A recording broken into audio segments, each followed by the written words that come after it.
Hi అండి, అందరికీ నమస్కారం. తెలంగాణలో త్వరలో జాబ్ క్యాలెండర్ అయితే రిలీజ్ కావడానికి సన్నాహాలు అయితే చేయడం జరుగుతుంది. అసెంబ్లీ సెషన్లో మంత్రి శ్రీధర్ బాబు అయితేనేమి, రేవంత్ రెడ్డి గారు అయితేనేమి, బట్టి విక్రమార్క గారు అయితేనేమి, వాళ్ళు 50,000కు పైచలకు సంబంధించినటువంటి జాబ్ క్యాలెండర్ మేము రిలీజ్ చేయడానికి మేము సిద్ధంగా ఉన్నామని చెప్పేసి వాళ్ళైతే చెప్పడం జరిగింది.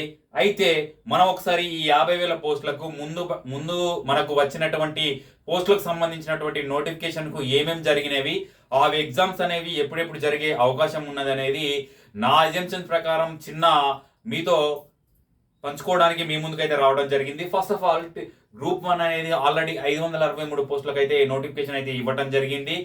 పలు దఫాలుగా 3 అటెంప్ట్లుగా దానికి పేపర్ లీకేజ్ అయితేనేమి, పేన గవర్నమెంట్ చేసినటువంటి తప్పిదాలు అయితేనేమి, టీఎస్పీఎస్సికి సంబంధించినటువంటి మూలాలను పరీక్షించి ఆ 563 పోస్టులకు కొత్తగా నోటిఫికేషన్ వేసి రీసెంట్గా ఎగ్జామ్ అయితే రాయడం జరిగింది. తర్వాత గ్రూప్ 2, గ్రూప్ 1 మెయిన్స్ కోసం ఈగర్గా వెయిట్ చేయడం జరుగుతుంది చాలా మంది. అయితే మనకు గ్రూప్ 2కు సంబంధించినటువంటి ఎగ్జామ్ అనేది యాక్చువల్గా అయితే ఆగస్టులో జరగాలి. కానీ డిఎస్సికి సంబంధించినటువంటి 11,000 పోస్టులకు సంబంధించినటువంటి ఎగ్జామ్ ఉంది కాబట్టి ఈ గ్రూప్ 2ని మాకు డిసెంబర్కు పోస్ట్ పోన్ చేయాల్సిందిగా వినతులు అయితే రావడం జరిగింది.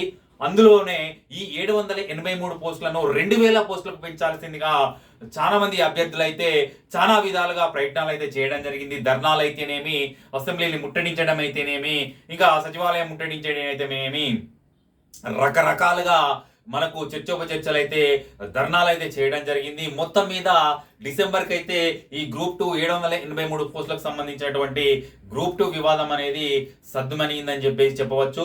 అయితే గ్రూప్ 3 అనేది నవంబర్కు పోస్ట్ పోన్ అయితే కావడం జరిగింది. నవంబర్లో గ్రూప్ 3కి సంబంధించినటువంటి ఎగ్జామ్ అయితే ఉండటం జరుగుతుంది 100%గా. ఇక డిఎస్సికి సంబంధించినటువంటి ఎగ్జామ్స్ అయితే కండక్ట్ చేయడం జరుగుతుంది. 11,000 పోస్టులకు గాను మనకు మెగా డిఎస్సి అయితే ఈ గవర్నమెంట్ అయితే అనౌన్స్మెంట్ చేయడం జరిగింది.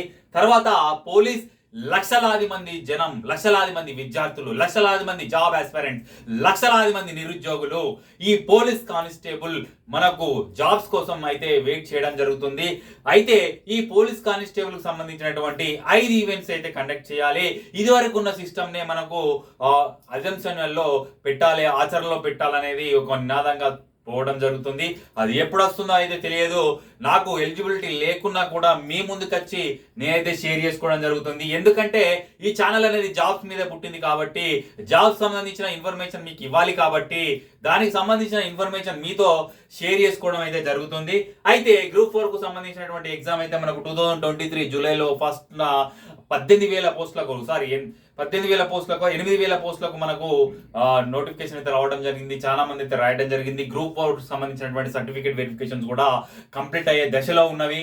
అయితే ఈ ఓవరాల్ గా చూసుకుంటే మరి జాబ్ క్యాలెండర్ ఎప్పుడు రిలీజ్ అవుతుందండి. వన్స్ జాబ్ క్యాలెండర్ రిలీజ్ అయ్యే ప్రాసెస్ అనేది స్టార్ట్ అయినట్టయితే తెలంగాణ నిరుద్యోగులకు బంగారు భవిష్యత్తుకు బాటలు వేసుకోవాల్సిందిగా మనం సంబరాలు చేసుకోవాల్సిన పని వస్తుంది. అయితే ఒక్కటైతే ఏంటంటే మీకు చెప్పాల్సిన విషయం ఏంటంటే, ఇందులో జియో నెంబర్ 46 సంబంధించినటువంటి వివాదం అయితేనేమి, జియో నెంబర్ 57, 58 సంబంధించినటువంటి వివాదం అయితేనేమి, ఈడబ్ల్యూఎస్ కేటగిరీకి సంబంధించినటువంటి వివాదాలు అయితేనేమి, అవి కోర్టులోనే పెండింగ్ లో ఉన్నవి కేసులన్నీ. ఆ కేసులన్నీ క్లియరెన్స్ అనేది రావాల్సి ఉంది. దీన్ని రేవంత్ రెడ్డి గారి ప్రభుత్వం తొందరలో చర్యలు తీసుకొని దీనిపైన మీకు ఒక క్లారిటీ ఇవ్వాల్సిందిగా మనమందరం కోరుకోవాలి, మనమందరం విజ్ఞప్తులు అనేవి తెలియజేయాలి.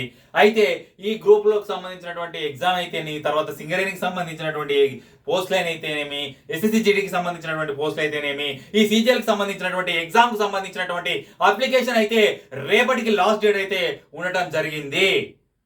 దయచేసి ఇటువంటి పోస్టులు మళ్ళీ రావు. నోటిఫికేషన్ మీద అవగాహన ఉండాలి. జాబ్ క్యాలెండర్ అయితే రానుంది. మీరు చదివే వాళ్ళు చదువుతూ ఈ ప్రిపరేషన్ అనేది కంటిన్యూ చేయాలి. మీకు గ్రూప్ 2కు సంబంధించినటువంటి ఎగ్జామ్ అయితే డిసెంబర్కి పోస్ట్ పోన్ అయితే కావడం జరిగింది. దీని మూలంగా మీకు తెలియజేసేది ఏమనగా, ప్రిపరేషన్ లో ఉన్న వాళ్ళు ఎస్ఐ కానిస్టేబుల్ కి అయితేనేమి, ఇంకా సంబంధించినటువంటి గ్రూప్ 3 పోస్టులకు అయితేనేమి, గ్రూప్ 1 పోస్టులకు అయితేనేమి, గ్రూప్ 2 పోస్టులకు అయితేనేమి, మీ యొక్క ప్రిపరేషన్ ని కంటిన్యూ చేస్తూ మీకు ఎటువంటి అధైర్యం కాకుండా, మీరు ఎటువంటి ధర్నాలు కాకుండా, ఎటువంటి కేసులు కాకుండా ప్రిపరేషన్ అయితే కంటిన్యూ చేయాల్సిందిగా మనస్ఫూర్తిగా కోరుకుంటూ నన్ను ఆదరిస్తున్న మీ అందరికీ మనస్ఫూర్తిగా ధన్యవాదాలు తెలియజేస్తూ ఈ ప్రిపరేషన్ ఇలానే కంటిన్యూ చేస్తూ మీ భవిష్యత్తుకు బంగారు బాటలు వేసుకోండి. చాలా మందికి చాలా విధాలుగా ఇబ్బందులు అయితే ఉంటవి. ఆ ఇబ్బందులు ఎదుర్కొని నీ మీద నీవు కాన్ఫిడెన్స్ తెచ్చుకోవాలని మనస్ఫూర్తిగా కోరుకుంటూ జై Hind, all the best Telangana job aspirants, wish best of luck. CGL కి సంబంధించినటువంటి ఎగ్జామ్ సంబంధించినటువంటి అప్లికేషన్ అయితే రేపటికి లాస్ట్ డేట్ అని ఎక్స్టెండ్ చేయడం జరిగింది. దాన్ని అప్లై చేసుకోవాలని మనస్ఫూర్తిగా కోరుకుంటూ జై హింద్, జై జవాన్.